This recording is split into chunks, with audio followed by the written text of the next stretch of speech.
para abrir essa série, meus irmãos, eu quero compartilhar uma mensagem com você nessa manhã. Uma mensagem que ela tem um lugar muito, muito, muito íntimo no meu coração, especialmente nos últimos 2 anos. Eu tenho ministrado essa mensagem algumas vezes em outras igrejas, mas eu nunca ministrei ela aqui na nossa igreja. É a primeira vez que eu ministro essa mensagem aqui na igreja. Mas Deus tem gerado ela no meu coração exatamente por causa do tempo que a gente está vivendo aqui. Nós somos uma comunidade muito plural. Então hoje, nessa manhã, a gente vai falar um pouquinho a respeito da importância que a comunidade local tem para nós, dentro de uma abordagem muito necessária para os dias de hoje. Essa mensagem é muito poderosa, é uma mensagem muito, muito, muito importante para nós. Eu espero que eu, como mensageiro, consiga também ser bom em comunicar ela para você nessa manhã. Mas eu oro que o seu coração esteja aberto, que você esteja conectado para que a gente possa aprender juntos, amém? Então pega a sua Bíblia comigo, vamos fazer uma declaração de fé. Diga assim para si mesmo: essa é a palavra de Deus. Eu sou quem ela diz que eu sou. Eu tenho o que ela diz que eu tenho. Eu posso o que ela diz que eu posso. Ela é lâmpada para os meus pés. Ela é luz para os meus caminhos. Passará céus e terra, mas essa palavra não passará. E nada, absolutamente nada, vai impedir que ela se cumpra na minha vida. Que assim seja em nome de Jesus. Amém, amém, amém. Glória a Deus. Pega a sua Bíblia comigo. Eu quero convidar você para abri-la lá em Gênesis, no capítulo 2, verso número 18. Gênesis 2, 18. Enquanto você abre a sua Bíblia comigo, me espera lá que eu já vou chegar junto com você em Gênesis 2, 18. Mas eu quero introduzir o que a gente vai falar aqui nessa manhã primeiramente. Meus irmãos, eu ultimamente tenho refletido acerca do privilégio que é ser parte da igreja de Jesus. Viver em comunidade é algo muito especial. Eu tenho tido a graça de, desde a última década, após a minha conversão e da minha esposa, estar desfrutando dessa vivência maravilhosa. Eu sei que muitos de nós aqui talvez não tenham vindo de um contexto saudável como igreja, mas a verdade é que quando nós olhamos para a revelação bíblica, a gente encontra também provisão de Deus, não apenas para corrigir os nossos irmãos, mas nós mesmos. E eu creio que hoje, à medida que a gente for mergulhando na palavra, você vai olhar para si mesmo e entender como você pode ser um melhor irmão para alguém. Amém? Olhando para isso, para essa dádiva que eu tenho desfrutado nos últimos anos, eu muitas vezes falo para minha esposa: gente, mas viver em igreja é bom demais. A gente tinha culto à noite, agora nós temos culto só de manhã. Antes era só à noite, agora é só de manhã. A gente termina o culto aqui, meio-dia. Tem dia que eu chego em casa 9 da noite. Por quê? Porque acaba o culto, mas a igreja não deixa de viver como igreja. A gente vai almoçar junto, a gente fica junto. Eu chego em casa, eu falo: meu Deus, parece que eu estou voltando do culto da noite, E é verdade, porque o culto não acaba quando termina aqui no auditório. Ele continua na nossa vida, em comunidade. Antes de me converter, antes de seguir a Cristo, antes de viver em comunidade, antes de ter uma comunidade local, eu pensava, que ser crente parecia coisa de maluco, porque parecia uma vida em que tudo só era proibido, onde você entrar tentar se encaixar e se esforçar para viver apenas um conjunto de regras, mas porque eu não entendia o outro lado, eu não entendia o privilégio que é. Na verdade, o preço que a gente paga para viver em comunidade nem se compara ao privilégio que é viver em comunidade. Talvez você reflita na sua própria história e pense: parece que eu enfrentei mais desafios do que coisas boas. Talvez você não estivesse vivenciando um contexto saudável, e talvez seja o problema, seja você. Amém ou não amém? Já se arrependeu de ter vindo ou não? Então vamos continuar aqui, que eu tenho certeza que a mensagem vai nos aperfeiçoar. Mas a verdade, meus irmãos, é que nós nascemos para viver em comunidade. Nós nascemos para viver em comunhão, nós nascemos para partilhar a vida. E a verdade é que num contexto como hoje, muitas pessoas não têm vivenciado o que é a beleza de você ter uma vida relacional, em você viver em comunidade.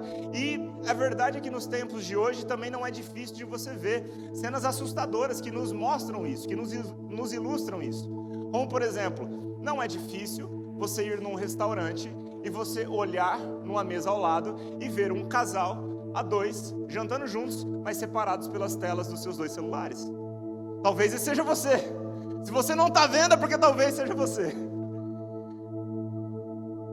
Não é incomum a gente observar cenas como essas que mostram, muitas vezes, relacionamentos sendo construídos e constituídos numa superficialidade.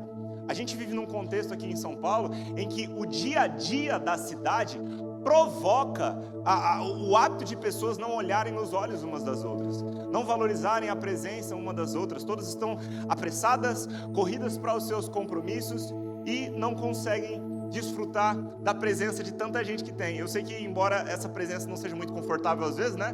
Um metrô lotado, né? Às vezes é melhor que tenha menos gente, né? No metrô. Ou, na verdade, um metrô que funcione melhor, talvez. É ou não é? 12 milhões de pessoas no mesmo lugar. A única coisa que você nunca vai deixar de ver aqui em São Paulo é gente, a não ser que você se isole.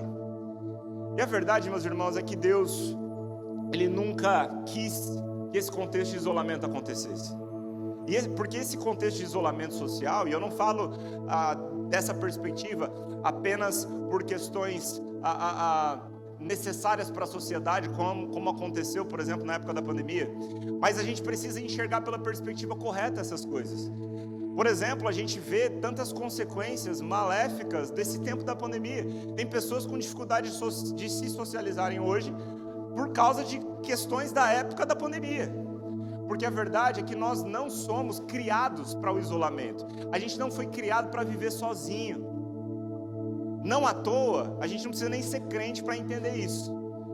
Porque se a gente for observar, por exemplo, o regime de reclusão de presidiários, a gente vai ver que o mais severo é o quê? A solitária. A prisão na solitária. Porque a viver isolado da socialização é a punição mais severa que um ser humano pode ter. Porque ele não foi criado para viver sozinho. Já parou para pensar nisso? Isolar alguém da socialização é levar essa pessoa a uma insanidade mental. Esse processo de não estar vivenciando uma vida em comunidade leva as pessoas a doenças, fere a alma, a mente, o espírito das pessoas. Por quê? Quando a gente olha para Gênesis 2:18, a gente consegue compreender um pouco mais isso. Hoje eu quero falar com você a respeito de um conceito da comunidade cristã. E é importante que a gente fundamente isso para que você entenda que eu não estou falando apenas de um clube de socialização. Eu não estou falando de qualquer outro tipo de grupo que pode ser formado por diferentes interesses que existem. Eu estou falando de uma comunidade e de uma família e de uma relação comunitária a partir do prisma eclesiológico, ou seja, eu estou falando a partir do prisma da igreja. Eu estou falando da comunidade de Cristo. E por isso a gente vai entender os seus fundamentos, os fundamentos dele, para reger a sua igreja. Gênesis no capítulo 2, verso 18, a Bíblia diz: o Senhor Deus disse, não é bom, repita comigo, não é bom. Isso aqui, enquanto você lê, eu quero te encorajar a você ler para si mesmo, especialmente se você gosta muito de solidão. O Senhor Deus disse, não é bom, mais uma vez, não é bom que o homem esteja sozinho. Farei alguém que o ajude e o complete. Deus, o pastor Barreto está ali, não é bom que eu esteja sozinho. Vai casar em breve em nome de Jesus. A varoa está chegando, meu irmão. Gente, eu vejo tudo aqui. Estou vendo como cada um recebe, tá? Então fica pronto. Tá, celebrando, estava aqui, ó. Aleluia.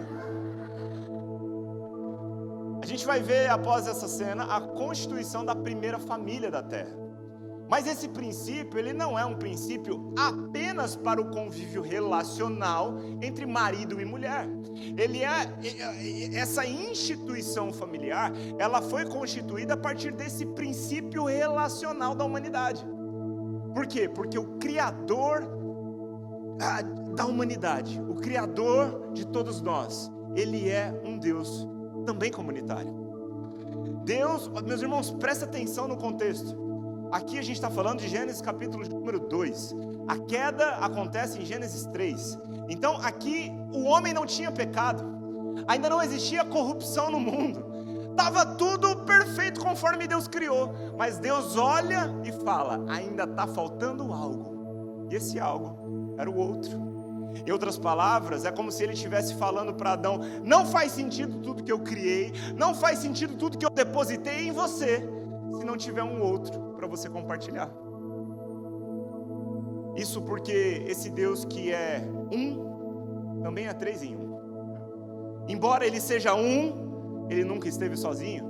Deus, ele tem em sua característica a vivência comunitária, e ele sopra isso no homem. Por isso ele cria um outro alguém, para que o homem pudesse compartilhar vida. Amém? Você está comigo ainda? Glória a Deus. Então, quando Deus nos cria, ele compartilha conosco essa tal essência comunitária, e por isso nós não fomos feitos para viver em solidão. E a verdade, meus irmãos, é que ser parte de uma igreja é também um convite para você ser parte de uma família. Eu quero introduzir isso te fazendo pensar na sua própria família. Certamente você não escolheu a família que você nasceu. Certamente existem muitos desafios em você viver em família lá. O que seria, por exemplo, dos nossos natais sem a tia para falar pro sobrinho por que ele ainda não está namorando, ou quem que é o namorado que ela está? É ou não é? O que seria das nossas festas em família sem o tio do pavê para fazer a piada? As pessoas da nossa família têm seus defeitos, inclusive nós mesmos. Isso torna essa relação muito complexa. Isso torna essa relação, muitas vezes, muito desafiadora. Família sem algum tipo de confusão nem parece família, não é? Eu e minha esposa, nos nossos natais, especialmente antes de casar, uma coisa que chamava muita atenção dela, né? A gente estava namorando, depois noivos, a gente começou a dividir o nosso tempo de Natal. Então a gente ia para a primeira parte do Natal, geralmente para a casa dela, depois a gente ia para a segunda parte para minha casa. E aí a gente tinha uma diferença muito grande, né? Porque a família dela tinha confusão de sobra. Aí às vezes a gente chegava na nossa casa, a minha família estava lá, todo mundo sentado no sofá assistindo Chaves, rindo só tranquilamente. Não tinha uma confusão, não tinha uma tia fazendo barraco, não tinha um primo que não se via há muito tempo brigando com o outro. Era tudo muito em paz. E ela falava: mas gente, não tem uma voz alta, uma gritaria, não tem uma confusão aqui nessa casa, que está acontecendo? Nem por quê? Porque a verdade é que, ainda que talvez os seus natais sejam muito tranquilos e não tem nenhum tipo de confusão, dentro da relação familiar sempre tem algum tipo de desafio. É ou não é? A sua família não é perfeita. Então, talvez, da mesma forma, você tenha chego aqui nessa igreja, você tenha entrado por esse auditório, você pode olhar para o lado e ver uma família se reunindo aqui, e você certamente pode não conhecer muito bem as pessoas, mas você tem que ter essa certeza: esse lugar não é perfeito, porque não existem pessoas perfeitas aqui. Talvez você tenha chego aqui por um convite de um amigo, talvez você tenha chego aqui através de um post nas redes sociais que talvez você achou legal, mas a verdade é que ser parte de uma família é uma decisão que tem que partir muito além daquilo que você está encontrando no outro. Você tem que encontrar o seu lugar de pertencimento nela, porque enquanto você procura um lugar perfeito para se encaixar, você nunca vai encontrar. Só de você estar nesse lugar, esse lugar já não é perfeito, amém?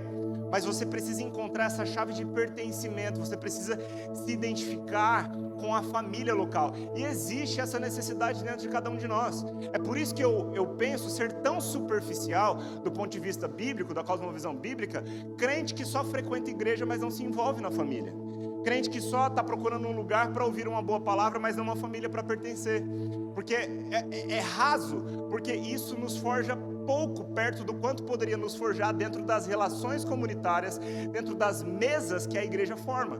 Porque quando eu escuto uma palavra, eu vou para casa com aquilo que talvez eu goste, mas quando eu sento numa mesa, aquilo me desafia a ser alguém para o outro. Quando eu sento na mesa, eu tenho que exercer perdão, domínio próprio. Quando eu sento na mesa, eu tenho que dar meu ouvido. E isso nos forja, isso nos lapida, isso nos forma a imagem do Cristo. A gente já vai compreender um pouco mais sobre isso.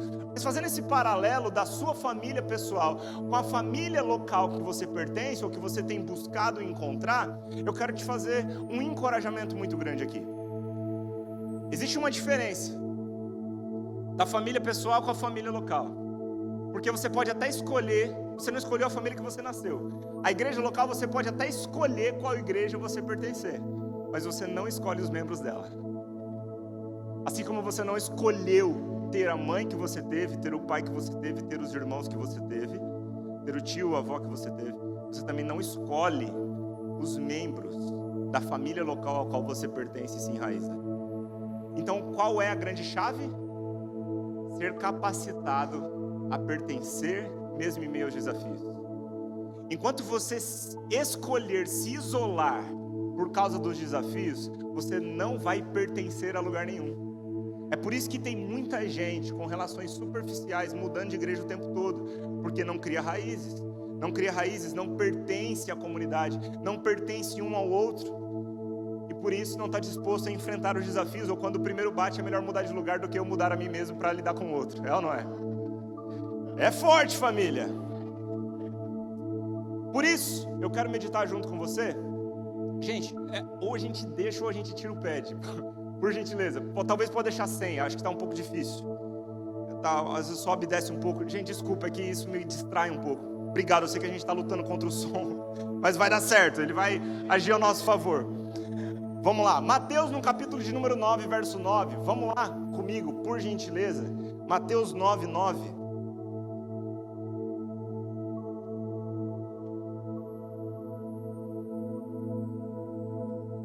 A gente vai olhar para a comunidade de Cristo, para a forma como Cristo formou a sua família, para sermos então inspirados por Ele, sermos inspirados pelo tipo de comunidade, pela forma como Ele institui a sua comunidade, para que sejamos também como Ele espera que nós sejamos como sua família, amém? Mateus no capítulo de número 9, verso de número 9. Na pequena família que Jesus formou com seus discípulos, haviam especialmente duas pessoas muito diferentes. Eu quero te encorajar nisso, para poder refletir como lidar com essas diferenças. Porque a verdade é que o que muito nos desafia na relação familiar são as nossas diferenças, é ou não é? É natural para nós buscarmos dentro de uma relação comunitária afinidades, pertencermos a grupos de pessoas que se parecem conosco, e não tem nada de errado nisso. A grande questão é que essa não deve ser a nossa motivação central a pertencer a um grupo, muito menos um fator limitante a se relacionar com pessoas diferentes. Então, quando a gente olha para a comunidade de Cristo Jesus, a gente vai ver pessoas que estavam em extremos opostos da sociedade, sentados na mesma mesa. Eu quero chamar a sua atenção para isso. O nome da mensagem de hoje é Zelotes e Publicanos. Anote aí se você está anotando. Mateus no capítulo de número 9, verso de número 9, a gente vai ver Jesus chamando Mateus, o publicano, e a Bíblia diz: enquanto Jesus caminhava, viu um homem chamado Mateus sentado onde se coletavam impostos. Siga-me, disse-lhe Jesus. E Mateus se levantou e o seguiu. Mais tarde, na casa de Mateus, Jesus e seus discípulos estavam à mesa, acompanhados de um grande número de cobradores de impostos e pecadores. Quando os fariseus viram isso, perguntaram aos discípulos: por que o seu mestre come com cobradores de impostos e pecadores? Vamos fazer uma pausa aqui. Vamos entender um pouco melhor quem são os publicanos e o porquê deste escândalo que Jesus causava no seu contexto local, especialmente nos judeus, ao se sentar com os publicanos. Quem eram os publicanos? Meus irmãos, nesse contexto aqui, a nação de Israel estava dominada territorialmente e politicamente pelo Império Romano. E o Império Romano tinha um hábito quando ele dominava um novo povo. No domínio que ele exercia territorialmente, ele ludibriava pessoas pertencentes àquele povo, seduzia pessoas com dinheiro e traziam essas pessoas para cobrarem impostos do seu próprio povo. Esses eram os publicanos, ou seja, judeus que se converteram, entre aspas, ao trabalho do Império Romano para cobrar impostos do seu próprio povo. Povo o qual é extremamente nacionalista. A nação de Israel é uma nação muito nacionalista. Então, quando a gente olha para o contexto de Mateus, o publicano, a gente está vendo alguém que tinha começado agora a praticar um princípio muito diferente do que era propício para a sua nação. Mateus, o publicano, estava usurpando da sua própria nação em favor do império. Inclusive, no seu contexto, os publicanos eram tidos até mesmo como ladrões, além de serem traidores, porque era comum da prática dos publicanos, inclusive, não apenas cobrar um imposto, mas cobrar além do que era devido, para que eles pudessem se enriquecer. Está entendendo onde a gente está aqui? Está entendendo com quem Jesus se assenta? Um outro exemplo de um publicano é Zaqueu. Zaqueu não era apenas publicano, mas ele era chefe dos publicanos. Então, Jesus, como um bom judeu, jamais se assentaria com o publicano, se ele não fosse também o Cristo. Quem está comigo? Por outro lado, dentro desse povo muito nacionalista, a gente tem um outro grupo de pessoas, os chamados zelotes. Os zelotes eles faziam parte, eles formavam um grupo de pessoas dentro do contexto judeu que guerreavam contra o Império Romano com mãos armadas. Ou seja, é um grupo militante que surge ali dentro do contexto judeu para poder brigar, para poder lutar pelos direitos do seu povo enquanto eram dominados pelo Império Romano. Eles queriam a liberdade da nação diante do Império. E o Império estava dominando a nação de Israel naquele contexto. Você está comigo? Você está entendendo até aqui? Glória a Deus. Então, agora, a gente está vendo aqui na mesa de Jesus, tanto um publicano, quanto também um zelote.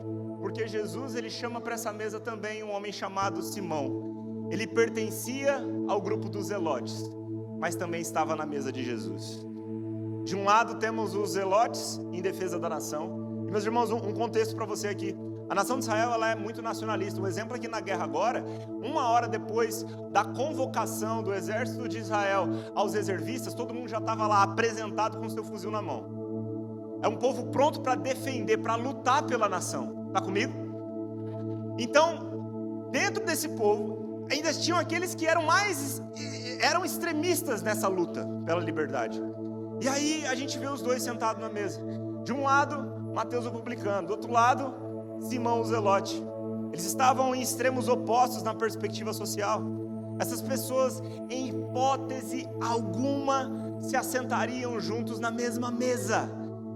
Em hipótese alguma, dentro do seu contexto cultural, étnico, social, racial, em hipótese alguma, um judeu publicano se assentaria junto numa mesa com um judeu zelote. Certamente nessa aproximação, um zelote já teria tentado matar o publicano. Quem está comigo ainda? Pessoas que jamais se escolheriam, mas que foram escolhidas pelo mesmo Senhor. Eles estavam sentados na mesma mesa porque algo sobrenatural aconteceu. Então a gente vê extremos opostos ceando juntos, vivendo em comunhão, porque havia Cristo na mesa deles. Essa mesa da comunhão não era uma mesa formada por homens, mas foi uma mesa formada por Deus.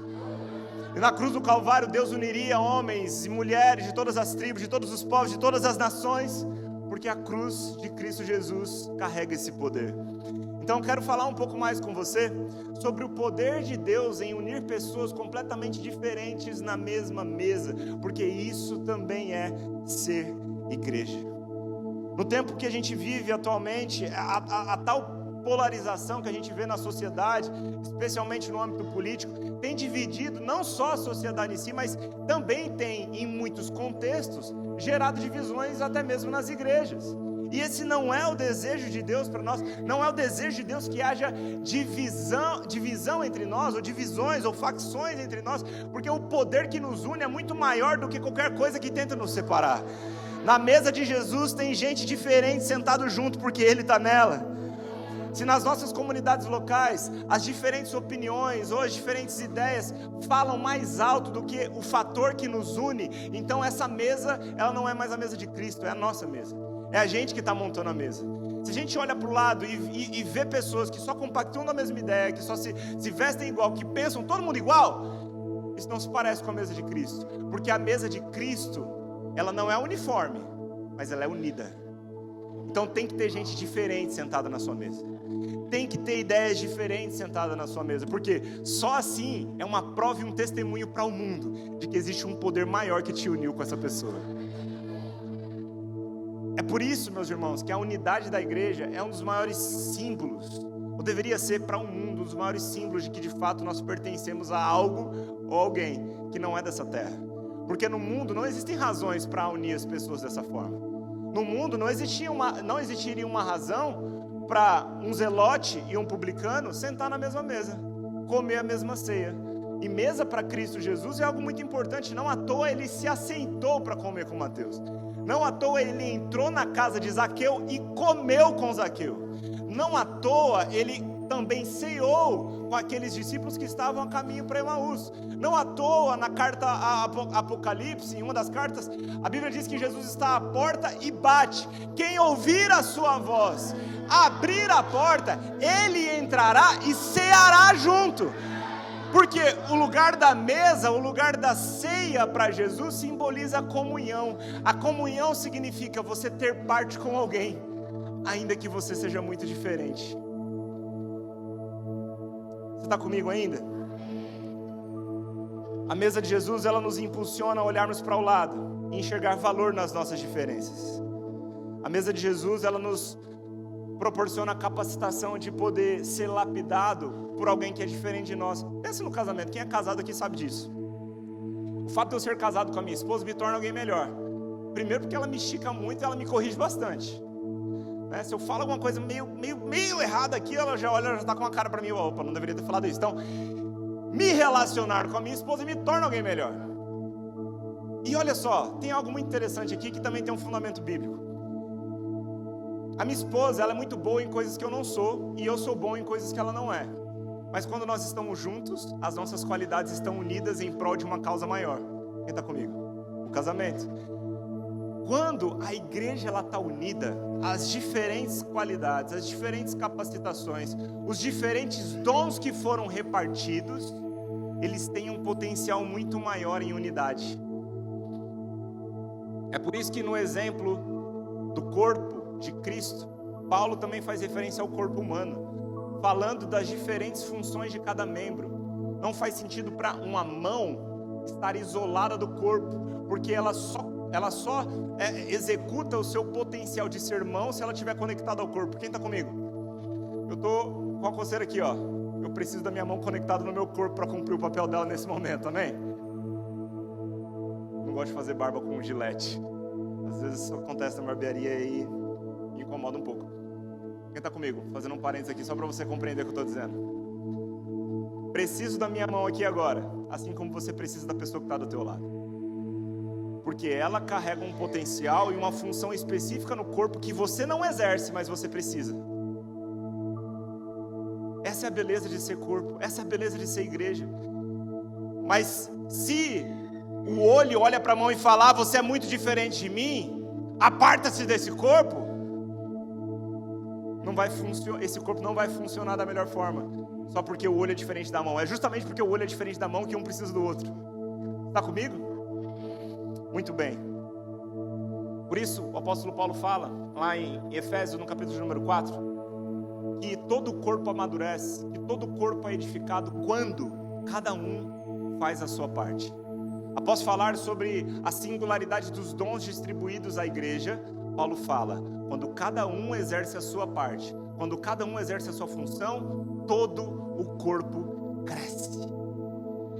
Eu acredito que o ápice, o êxtase da vida da igreja não é uma excelente pregação do púlpito somente, mas é cada um fazendo o seu papel na comunidade. Porque se um edifica o outro na comunidade, nós estamos mais preparados para ir ao mundo e fazermos o nosso papel como igreja na sociedade. Você não precisa só do pastor para pregar a mensagem, você precisa do seu irmão que está do teu lado, porque ele carrega a revelação de Deus também. Diferentemente de você, você carrega uma porção dessa revelação, porque Deus te deu dons específicos, mas Ele deu dons específicos para outra pessoa que você também necessita. Olha para a pessoa que está do teu lado e diga para ela assim, eu preciso de você.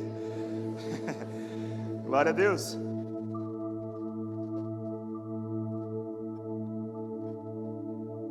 Um reflexo disso, um reflexo da comunhão de diferentes pessoas na mesma mesa, é a forma como a igreja cresce, a partir dos princípios praticados na mesa de Jesus.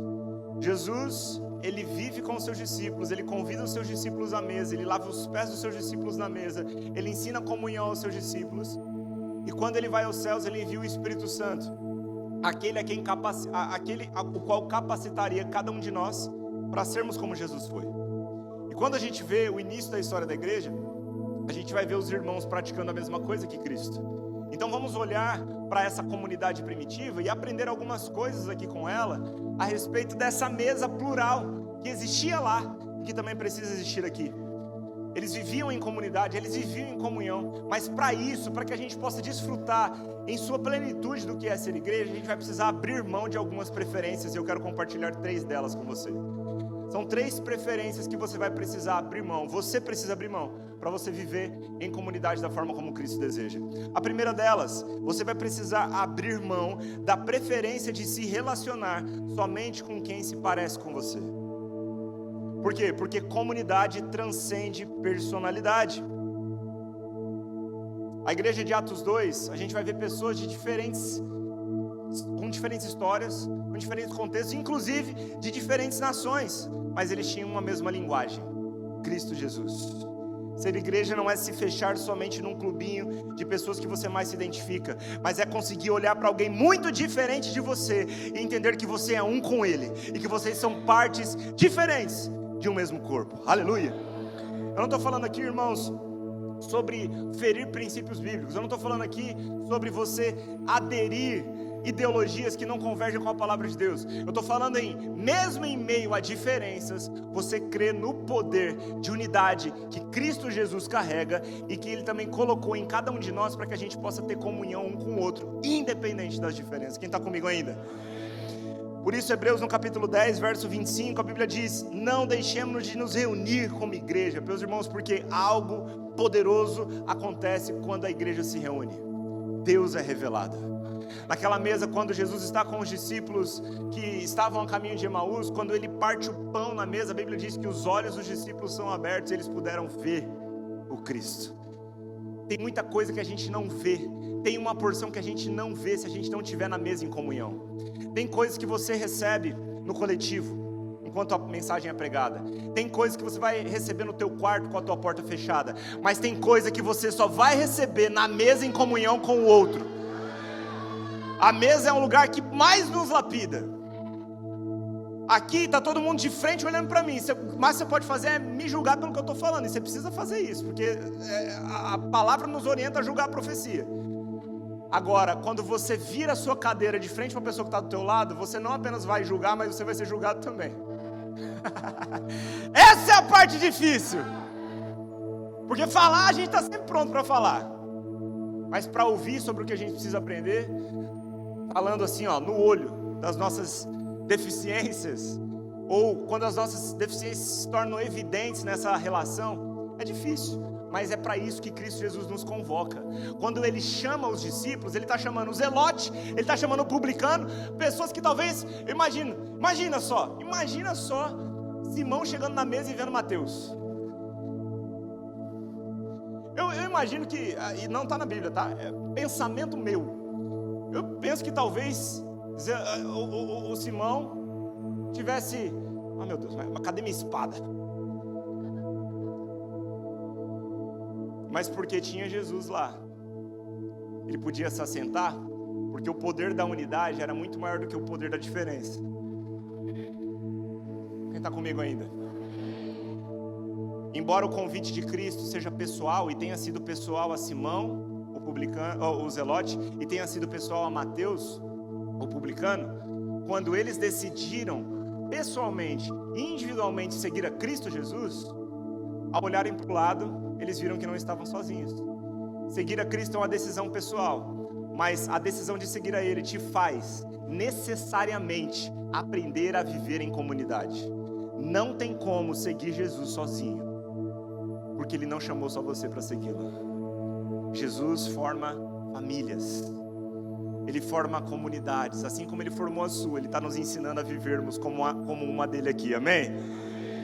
E aqui eu preciso estabelecer a diferença para você entre unidade e uniformidade. Eu não estou falando que todo mundo tem que ser igual, sabe? Eu estou dizendo sobre as nossas diferenças diminuírem em unidade de fé. Não temos as mesmas ideias, mas temos o mesmo ideal, que é Cristo Jesus. Eu estou falando sobre unidade, não sobre uniformidade. Uniformidade é ter a mesma forma, todo mundo ser igual. E isso também tampouco é símbolo do que é a igreja de Cristo. A igreja de Cristo tem zelote, tem publicano. Tem no início da história da igreja pessoas de diferentes nações, ou seja, pessoas completamente diferentes no ponto de vista histórico, cultural, étnico, racial. né? Com certeza eles se vestiam também de modos diferentes. Se você olha para a igreja, você vê pessoas diferentes aqui. Eu uso mullet, o pastor Herbert é careca. A gente é diferente, mas a gente está sentado na mesma mesa. Quem está comigo? Sem ofensa, eu ofendi ele, não você, é brincadeira. Ele é meu amigo, ele entende a minha provocação. Mas você é muito estiloso, cara. Acho que se você tivesse cabelo, você não seria tão estiloso. Verdade. Se eu fosse careca, eu queria ser igual você. Já raspei o cabelo muitas vezes, inclusive. Durante muito tempo eu raspava na zero, em casa. Aí o Raí um dia falou, não, pastor, vamos cortar o cabelo assim, assim, assim. Aí me deu essa chave para começar a mudar. Voltando aqui, vamos parar de falar de cabelo, porque na verdade não estou falando de cabelo, estou falando sobre unidade, né? Você entendeu? Agora, uniformidade seria se todo mundo fosse igual. Unidade é pessoas diferentes em prol da mesma causa. Uma igreja uniforme alcança só um tipo de povo. Qual? Os iguais. Uma igreja unida alcança os povos que um dia estarão reunidos diante do trono de Cristo. Povos de diferentes tribos, de diferentes nações. É por isso que a gente precisa de gente diferente. Ele vai conversar com gente que eu não converso. Ele vai alcançar pessoas que eu não tenho capacidade de alcançar. Mas porque estamos unidos em prol da mesma causa, porque estamos assentados na mesma mesa, da qual emana o poder da cruz do Calvário, nós vamos ao mundo com dons diferentes, com capacidades diferentes, e trazemos pessoas diferentes para a mesma mesa, porque ela não é nossa, ela é de Cristo, e Cristo uniu pessoas diferentes nela. Cristo deu acesso à comunhão do Pai para pessoas muito diferentes, por causa de um poder que é muito maior que essas diferenças. Aleluia! Glória a Deus! Então, comunidade transcende personalidade, por isso vai precisar abrir mão do direito de querer se relacionar, ou da preferência de querer se relacionar com pessoas que só se parecem com você. Número 2, para a gente caminhar para o final, nós precisaremos também abrir mão da preferência de ficar na zona de conforto e não nos dedicarmos a puxar a cadeira ao lado para alguém que queira se assentar. Comunidade requer intencionalidade, esse é o ponto número 2. Meus irmãos, viver em comunidade exige esforço. É por isso, coloca para mim por gentileza, Juninho, Atos 2, 42. Atos no capítulo de número 2, verso número 42, a gente vai ver uma revelação muito importante aqui para nós aqui. Atos 2, 42. A Bíblia diz ali, todos, repita comigo, todos se dedicavam. Talvez na sua versão diz, todos perseveravam. Como? De coração, ao ensino dos apóstolos, à comunhão, ao partir do pão e à oração. Ou seja, todos se dedicavam a essa koinonia, que é a palavra que está por detrás aqui da palavra comunhão, é a palavra no original, que significa fraternidade, associação, comunidade, comunhão, participação conjunta, relação. Ou seja, todos se dedicavam na comunhão. Eu quero chamar a atenção para essa palavra. Não era só a comunhão, eram muitas outras coisas, inclusive a generosidade, a oração, a intercessão, mas eles se dedicavam na comunhão. Se tem uma coisa aqui que precisa de perseverança, é comunhão. Por quê? Por causa das nossas diferenças. Mas eles estavam empenhados nisso. Não pode faltar perseverança da minha e da sua parte para praticar os princípios da igreja de Jesus. É por isso que a comunidade requer intencionalidade, porque naturalmente falando, é mais propício para mim puxar a cadeira para alguém que parece comigo. Puxar a cadeira para alguém que tem os mesmos ideais que eu. Puxar a cadeira para alguém que é fácil de se relacionar no meu ponto de vista social. Mas puxar a cadeira para alguém muito diferente requer intencionalidade. É por isso que eles precisavam o quê? Se dedicar, perseverar. Você não precisa perseverar para algo que é fácil. É ou não é? Coisas fáceis não exigem perseverança. Perseverança você precisa para coisa que é difícil. E ser igreja também tem as suas dificuldades, também tem os seus desafios, mas também tem poder para que isso aconteça de forma bíblica, amém? Glória a Deus, muito bem. É por isso, meus irmãos, que nesse lugar que o amor de Deus é revelado. Jesus, em João no capítulo 13, a partir do verso 33, ele está anunciando a sua ida e ele fala aos seus discípulos: vocês serão conhecidos como meus discípulos quando amarem uns aos outros. Olha a prova do discipulado autêntico: amar um ao outro. Isolado da vida da igreja, você não precisa andar em amor. Você não precisa praticar domínio próprio. Você não precisa liberar perdão. Você não precisa exercer fruto do Espírito. Tem gente que exige. Para isso que tem fruto. Se você não fosse precisar exercer domínio próprio, paz, longanimidade, bondade, mansidão, domínio próprio, não teria. É ou não é? Se Cristo falou que você vai precisar de domínio próprio, é porque você vai precisar exercer. A sua maior parte onde? Dentro da igreja.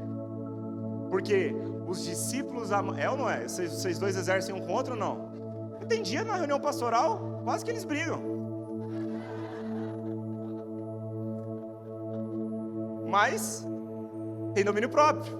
Ou seja, dá para perseverar, não dá? O pastor Herbert é o mais manso, na verdade, do time, né? Ele é o mais manso. Eu nunca ouvi o... Você já gritou alguma vez na sua vida? Pastora Natália, ele já gritou?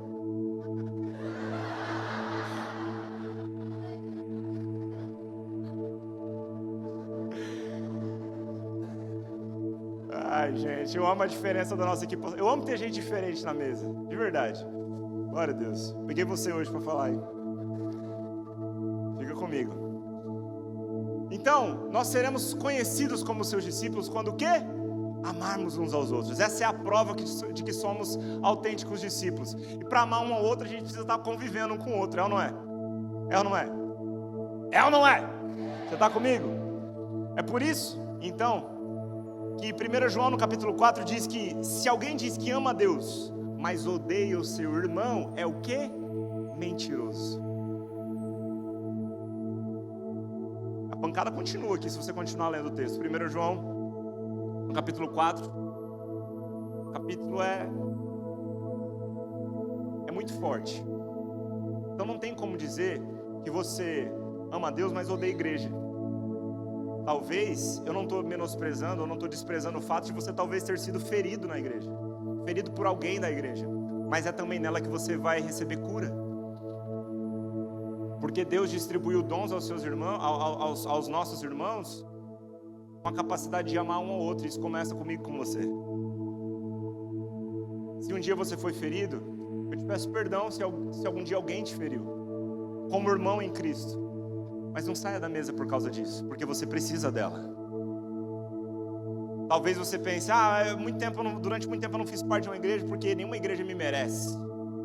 Talvez você esteja se achando perfeito demais para ela. Você precisa de mesa. Você precisa olhar no olho. Você precisa ser encorajado. Você precisa ser fortalecido. Você precisa ser confrontado. Fuja dela se você não quiser se parecer com Cristo. Mas se você quiser ser discípulo, você tem que estar na mesa. Não existe discípulo de Cristo que não se assentou à mesa dele. Amém? É lá que o desafio te aguarda. Mas é lá que também emana o poder da unidade. Um zelote e um publicano então decidiam todos os dias perseverar e se assentarem na mesma mesa, porque Cristo estava nela. Imagina, todo dia, dia após dia.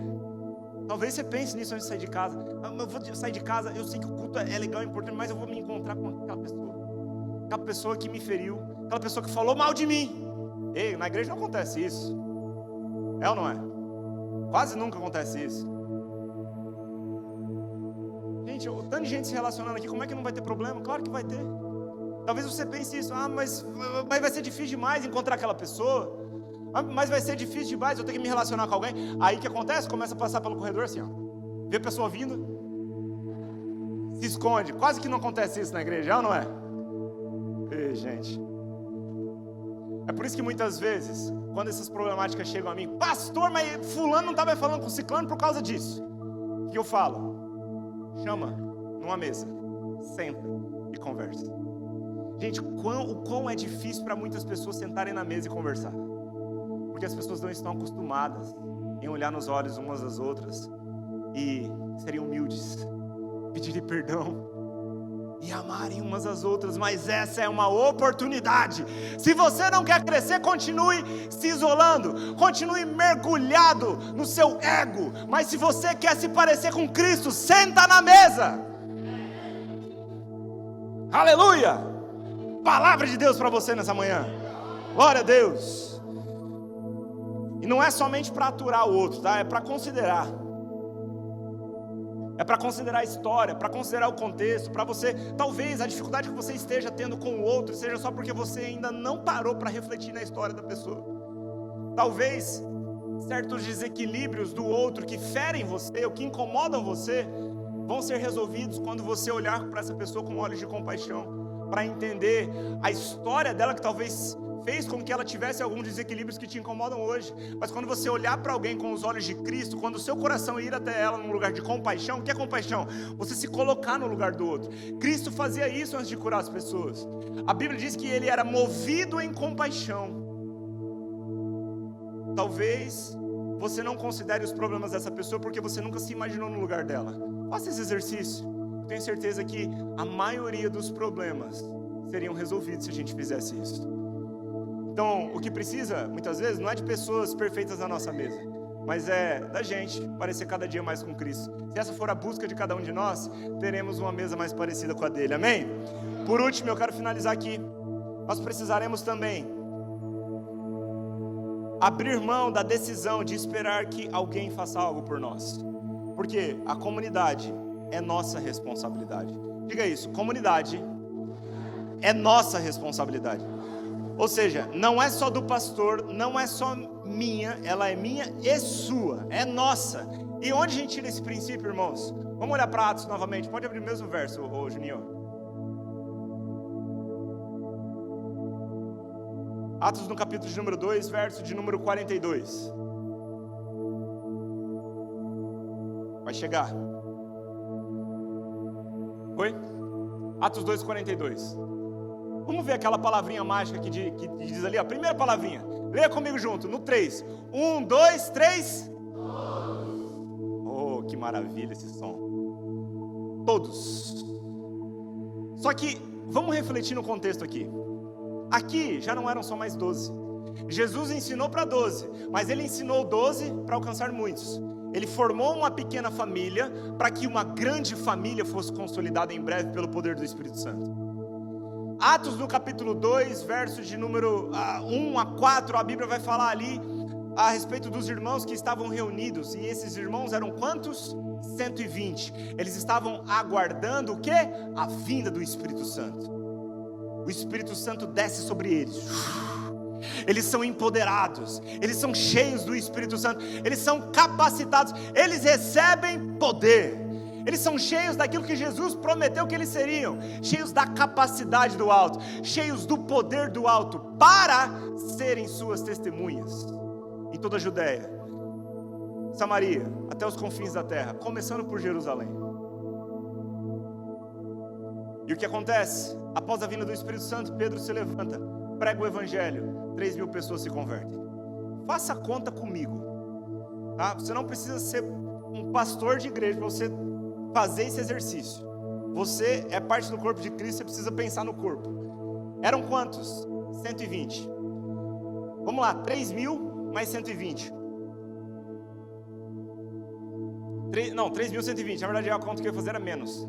Não, é mais, é verdade. Estou confundindo matemática aqui, básica. Obrigado, Senhor, pela revelação que você me trouxe.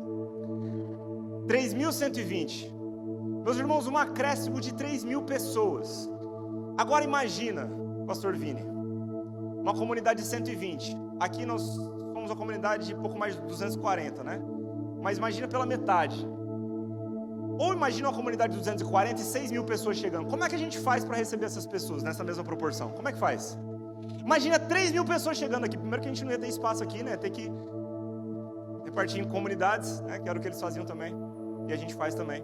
Mas 3.000 pessoas sendo acrescentadas. Só é possível que essas pessoas sejam acrescentadas e participem, porque aqui a Bíblia diz que todos participavam, se aqueles 120 estivessem comprometidos em se dedicarem na comunhão uns com os outros. Eles estavam comprometidos em estabelecer laços familiares, de uma relação comunitária, a partir do poder do Espírito Santo. Talvez você olhe para si mesmo e fale, mas aqui... meu irmão, se você olhar para si mesmo, você não vai encontrar graça para isso. É por isso que a gente precisa olhar para a cruz. quando você se lidar com um desafio, quando você precisar lidar com alguém que para você é muito difícil, não olha para você, porque quando você olhar para você vai falar o quê? Eu não tenho paciência para isso.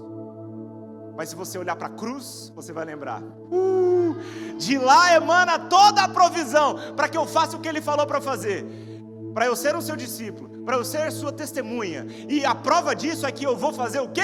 Amar uns aos outros. Andar em amor é a maior prova de uma igreja bíblica e autêntica, meus irmãos. Não são os dons do Espírito, mas é andar em amor. Porque usar com poder, Deus usou até uma mula. Mas andar em amor, você precisa olhar para si e abnegar os seus sentimentos, abnegar os seus ideais, as suas percepções, porque existe um poder dentro de você que te capacita para isso. Então nunca fale, eu não tenho paciência, porque é fruto do Espírito, você já recebeu. O que você precisa é exercer, abaixar o teu ego, se submeter à palavra, olhar para a cruz do Calvário e receber de Cristo o poder que você precisa para fazer isso que eles faziam. 3.000 chegando de diferentes nações, pessoas diferentes, unidas na mesma mesa. Todos se dedicavam de coração. Não era algo que eles faziam por obrigação. Era algo que eles faziam de coração. Por quê? Porque eles entenderam. O coração deles foi transformado quando Cristo Jesus passou a habitar.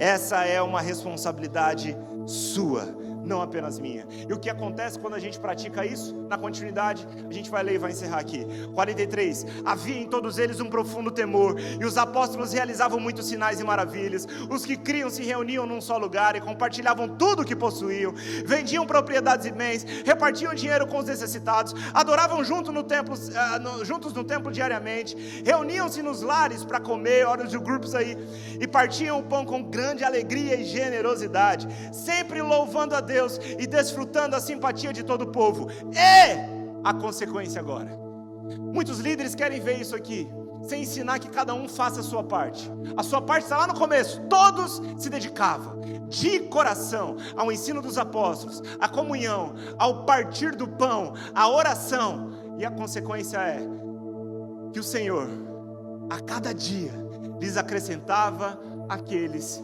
que iam sendo salvos. Essa é uma consequência da igreja ser igreja. É como uma árvore dar o seu fruto. Não precisa fazer muita força para ser. É só ela ser quem ela foi chamada para ser. Se nós formos igreja, e isso é igreja, a igreja vai crescer, porque o crescimento quem dá é Deus. Agora, qual é a nossa parte? Se dedicar, perseverar em comunhão, no ensino dos apóstolos, a partir do pão, na oração. E nessa manhã especificamente eu estou aqui para te lembrar da sua parte em perseverar para ter comunhão com o outro.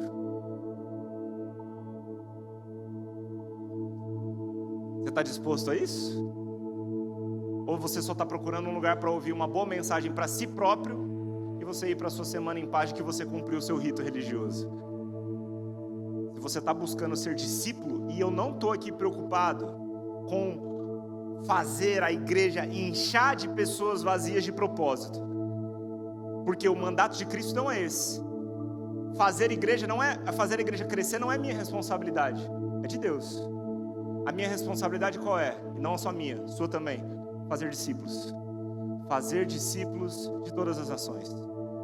Olha o poder que há nisso. A palavra nações, que Jesus fala em Mateus 28, não são apenas pessoas de nacionalidades diferentes. A palavra nações é a palavra que dá origem à palavra etnia, é a palavra etnos. A palavra etnia, ela é muito mais plural do que nações, no sentido literal do português. Porque etnia diz respeito a povos de diferentes raças, tribos, culturas, e não apenas nacionalidades. Por exemplo, Brasil, somos uma nação. Se você nasceu aqui nesse território, você é brasileiro. Mas no Brasil tem cerca de 300 grupos étnicos. É gente demais, né? E a ordem foi: faça discípulos de todas as nações. Não tem como praticar discipulado, não tem como ser discípulo sem se assentar na mesa com diferentes.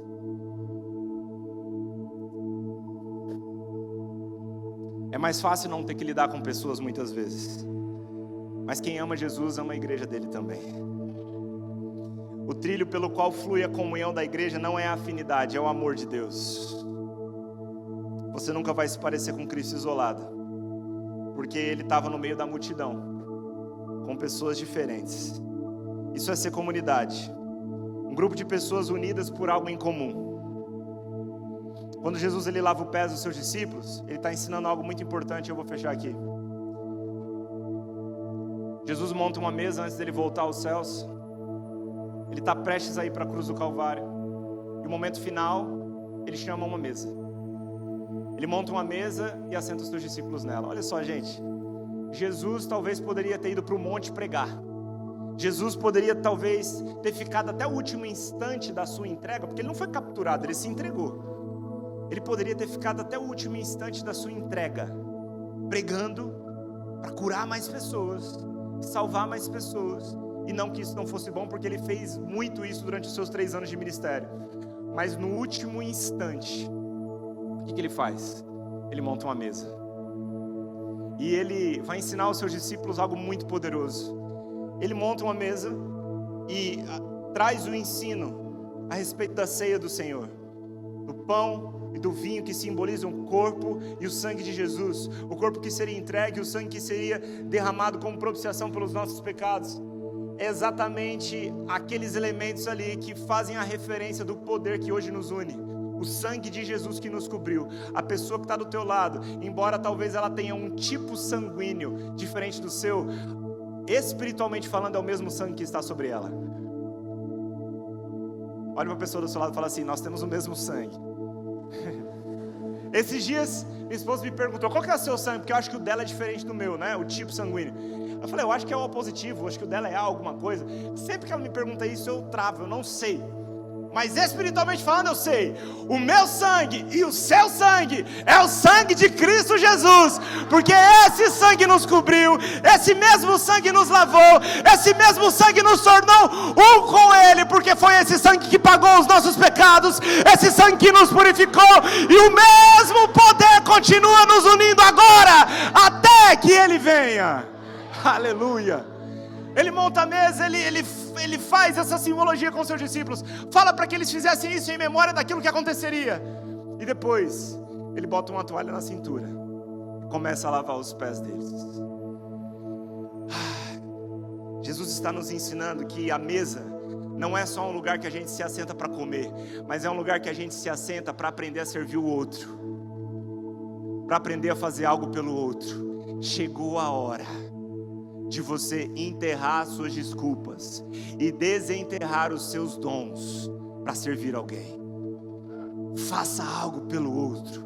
Essa mensagem, a mesa de Cristo Jesus, não é apenas o lugar para termos comunhão com Ele, mas o lugar para termos comunhão uns com os outros. Chegou o momento, mais do que nunca, igreja, da gente tomar uma decisão em direção do outro.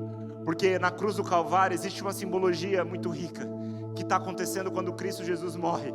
A cruz ela é um símbolo de 2 tipos de comunhão necessárias. Primeiro, a comunhão entre você e Deus, a comunhão vertical, mas também a comunhão horizontal, ou seja, a comunhão entre nós, a comunhão nessa terra entre as pessoas que foram unidas pela mesma cruz. E poderosamente, essas 2 coisas estão unidas no meio. Existe um ponto de convergência entre a comunhão com Deus e a comunhão com o outro, porque não tem como você ter comunhão genuína com Deus sem você partilhar dessa comunhão uns com os outros. Se aquela cruz te salvou, essa cruz te proporcionou poder para você caminhar nessa prática.